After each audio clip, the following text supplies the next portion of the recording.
오늘 본문 말씀은 사도 바울이 그렇게 제자들이 또 선지자들이 동료들이 예루살렘을 가지 말라고 간곡히 눈물로 호소하는 것을 다 뿌리치고 하나님의 뜻대로 이제 예루살렘에 도착합니다. 그래서 예루살렘에 도착한 이후에 사도 바울에게 일어나는 일들을 이제 쭉 26장까지 다룹니다. 체포를 당하고 재판을 받고 로마로 이제 호송하는 그런 일들이 쭉 전개됩니다. 자, 오늘은 먼저 사도 바울이 예루살렘 교회 당시 야고보 사도가 담임 목사로 있었습니다.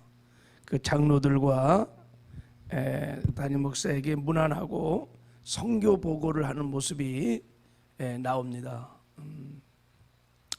이런 사도 바울의 모습을 보면서 참 사도 바울이 굉장히 겸손한 하나님 앞에 사람 앞에 굉장히 겸손한 분이라는 것을 새롭게 깨닫게 됩니다. 자, 우리 한번 18절을 한번 읽어보겠습니다. 시작. 그 이튿날 바울이 우리와 함께 야고보에게로 들어가니 장로들도 다 있더라. 19절. 바울이 문안하고 하나님이 자기의 사역으로 말미암아 이방 가운데 하신 일을 낱낱이 말하니 그랬어요. 선교복을 하고 있는데 사실은 제가 보기에 사도 바울이 예루살렘 교회 가서 이렇게 선교 보고를 꼭 해야 될 의무는 없어요.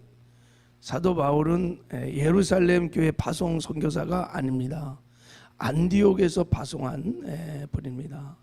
그리고 당시 사도 바울은 3차 전도 여행을 할 때는 바나바가 이제 위임을 다해서 사실 안디옥 교회 담임 목사와 같은 격을 갖고 있었던 분입니다. 그리고 사도 바울도 다 이 사도의 권위를 갖고 있어요. 하나님이 직접 다메섹 도상에서 사도 바울을 만나 주셨고 그에게 또 이방인 구원의 사명도 맡겨주시고 사도의 권위를 갖고 있었던 분입니다. 굉장하신 분이었죠 그 당시. 그런데 겸손하게 예루살렘 교회 가서 자기의 사역 보고를 다 하고 이렇게 섬기는 모습을 보게 됩니다. 이게 쉬운 상황이 사실 아닙니다. 게다가 그 사역 보고를 보면 19절에 이렇게 말해요. 바울이 문안하고 하나님이, 내가 아니라 하나님이 자기 사역으로 말미암아 이방인 가운데서 하신 일을, 그러니까 하나님이 하신 일을 낱낱이 말하였다 이렇게 말해. 그러니까 내가 한 것이 아니라 누가 했어요? 하나님이 하셨다. 하나님이 이방인 가운데 하신 일을 보고한다 이렇게 말을 합니다. 그러니까 내가 한 것이 아니라 하나님이 하셨다고 하나님께 영광을 돌리는 모습들을 이렇게 보면 굉장히 겸손하신 분이죠. 여기뿐만 아니라 사도 바울의 서신서를 읽어보면 사도 바울은 늘 그런 고백을 합니다. 나의 나됨은 하나님의 은혜다. 내가 다른 사도보다 더 많이 수고했지만 내가 아니라 하나님이 하셨다고 이런 고백을 합니다. 겸손한 사람은 하나님의 영광을 가로채지 않아요. 겸손한 사람의 특징입니다. 언제나 내가 아니라 하나님이, 하나님께 영광을. 이게 겸손한 사람들의 특징입니다. 다 하나님의 은혜로 인정하고 그냥 인사치레로 하는 말이 아니라 그의 중심에 그것이 있습니다. 그래서 하나님은 겸손한 자들을 끝까지 사용하는 거예요. 겸손한 자들은 하나님의 영광을 가지도 않거니와 영광을 가로채질 않아요.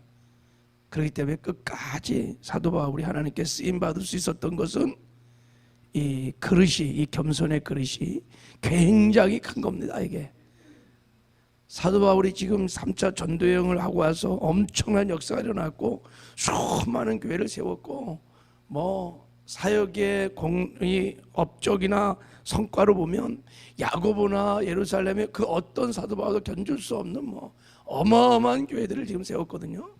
큰 사도였죠. 사역이나 모든 면에서.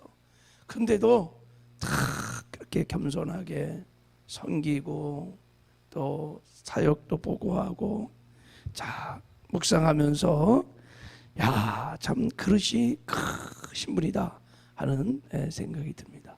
우리도 다 사도 바울처럼 겸손하여 하나님께 쓰임 받는 은혜가 있기를 주님의 이름으로 축복합니다. 이렇게 사역 보고가 이것으로 그냥 은혜롭게 끝났으면 이제 참 좋았겠는데 이제부터가 문제예요. 이제 사역을 보고 나니까 예루살렘 교회 지도자들이 사도 바울에 대해서 걱정했던 일을 이제 끄집어내는 거예요. 자, 이제 무슨 걱정거리가 있었냐면 자, 20절, 자, 21절 한번 읽어보겠어요. 자, 시작. 그들이 듣고 하나님께 영광을 돌리고 바울더러 이르되 형제여 그대도 보는 바에 유대인들 중에 믿는 자 수만 명이 있으니 다 율법에 열성을 가진 자라.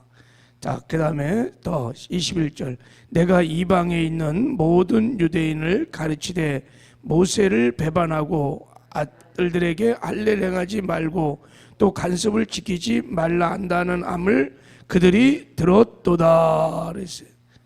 야고보 사도가 지금 예루살렘 안에는 유대인들 중에서 예수를 믿는 사람이 수만 명이라는 거예요. 근데 이들이 다 율법에 열성을 가진 자라는 거예요. 이게 무슨 말이냐면 당시 지금 이제 기독교가 초창기입니다. 그러니까 이들이 예수를 믿는 유대주의자들이, 그러니까 유대교의 틀에서 아직 벗어나지 못한, 그러니까 여전히 할례를 중히 여기고 안식일을 중히 여기고 율법의 의식들을 중히 여기는 유대인 크리스찬이에요. 유대인 크리스찬들. 그들이 바울에 대해서 들은 소문이 뭐냐면, 오해가 뭐냐면 바울이 모세를 배반했다. 그러니까 율법을 가르치지 않았다는 거예요. 율법을 안 지켜도 된다 이렇게. 그리고 아들들에게 할례를 행하지 않아도 된다. 유대인의 관습들을 지키지 말라고 유대인들을 가르쳤다고 잔뜩 오해를 한 거예요. 그러니까 이들이 이제 사도 바울이 오기만 기다린 거예요. 그러니까 무슨 일이 날 수 있으니까, 교회가 시끄러질 수 있으니까 지금 야고보 사도와 지도자들이 바울에게 말하는 것입니다. 여러분, 이것은 정말 오해 중에 진짜 오해였어요. 사도 바울은 이렇게 가르친 적도 없어요. 왜냐하면 사도 바울은 율법주의자들을 금한 거예요.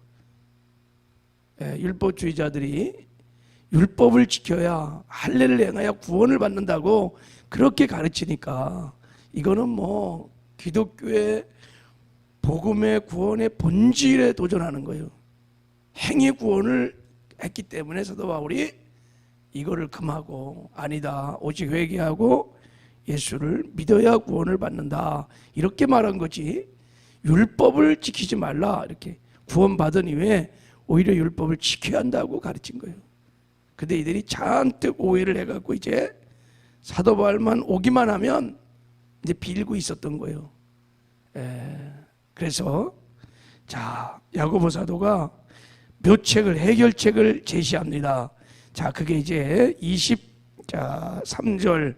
자, 우리 한번 23절, 자 24절 한번 읽어보겠습니다. 시작. 우리가 말하는 이대로 하라. 선한 네 사람이 우리에게 있으니 그들을 데리고 함께 결례를 행하고 그들을 위하여 비용을 내어 머리를 깎게 하라. 그리하면 모든 사람이 그대에 대하여 들은 것이 사실이 아니고 그대도 율법을 지켜 행하는 줄로 알 것이라. 그래서 해결책을 하나 제시했는데, 지금 우리에게 예루살렘 교회 안에 서원한 사람이 4명이 있다는 거예요. 서원을. 근데 그들과 함께 너도 결례를 행하라. 결례를 행하라. 이 결례를 행하라는 것은, 결례는 정결의식을 말하는 게 정결의식. 그리고 그들과 함께 정결의식 결례를 행하고, 그들이 이제 서원한 사람들이 마지막에는 제사를 드렸는데, 제사를 드릴 때 비용이 들잖아요, 그죠?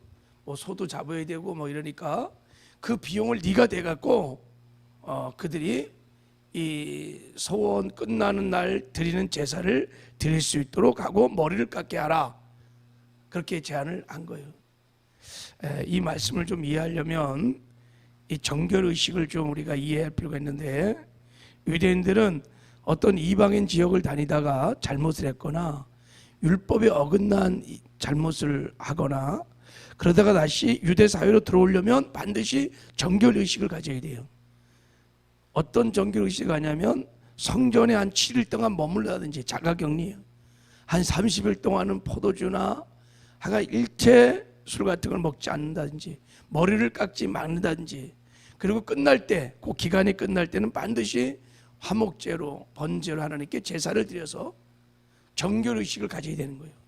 그거를 지금 하라 그러는 거예요, 사도 바울에게 지금.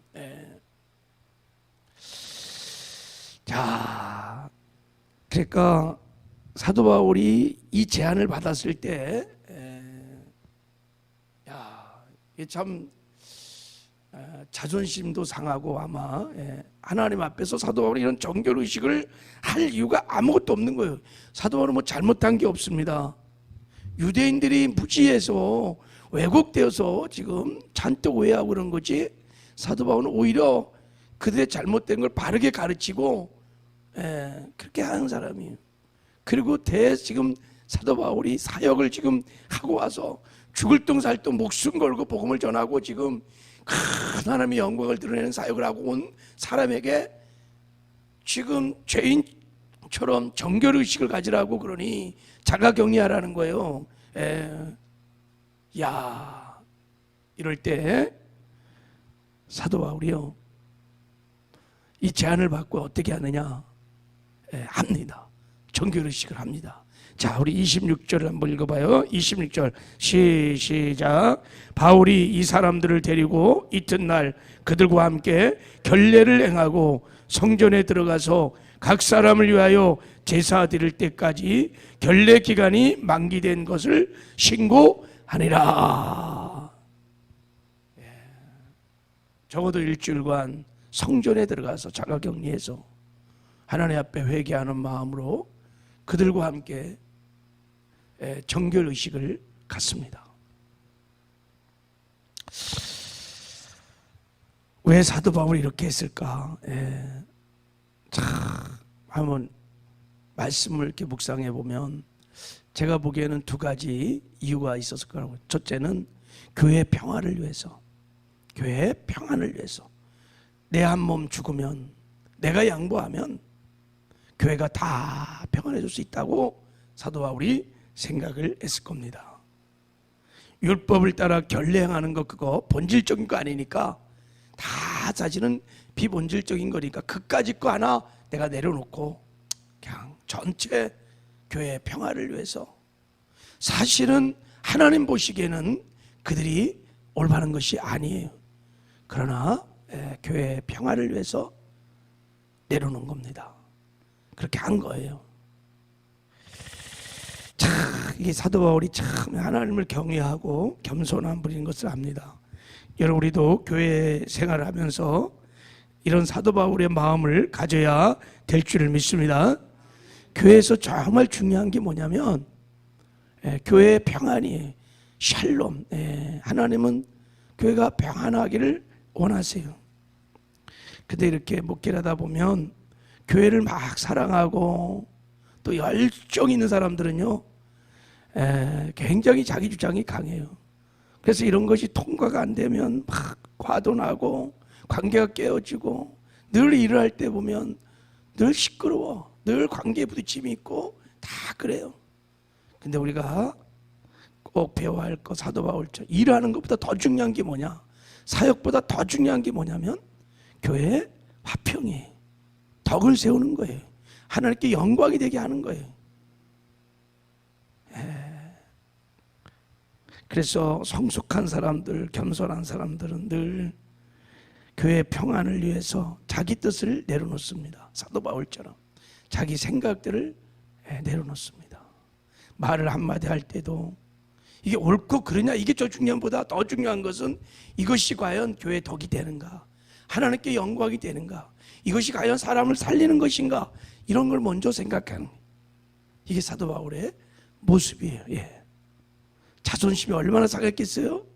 그러나 다 내려놓습니다. 그리고 겸손하게 정결의식을 해요. 성전에 일주일 동안 머물면 사도 바울의 마음이 그런 모습을 보면서 하나님께서 제가 생각한 기뻐했을 거예요. 이게 성숙한 사람들입니다. 그리고 또 하나는 영혼 구원을 위해서 이 사건이 있은 이후에 이제 사도 바울이 고린도서를 쓰면서 아마 이런 고백을 해요. 자, 한번 제가 읽어볼게요. 내가 모든 사람에게 자유로우나 스스로 모든 사람에게 종이 된 것은 더 많은 사람을 얻고자 함이라. 유대인들에게 내가 유대인과 같이 된 것은 유대인들을 얻고자 하며 율법 아래 있는 자들에게는 내가 율법 아래 있지 아니하나 율법 아래 있는 자 같이 된 것은 율법 아래 있는 자들을 얻고자 하며 율법 없는 자에게는 내가 하나님께는 율법 없는 자가 아니요 도리어 그리스도의 율법 아래에 있는 자이나 율법 없는 자와 같이 된 것은 율법 없는 자들을 얻고자 함이라. 약한 자에게 내가 약한 자와 같이 된 것은 약한 자를 얻고자 하며 내가 여러 사람에게 여러 모습이 된 것은 아무쪼록 몇 사람이라도 구원하고자 함이니라. 얼마나 아름다운 모습입니까?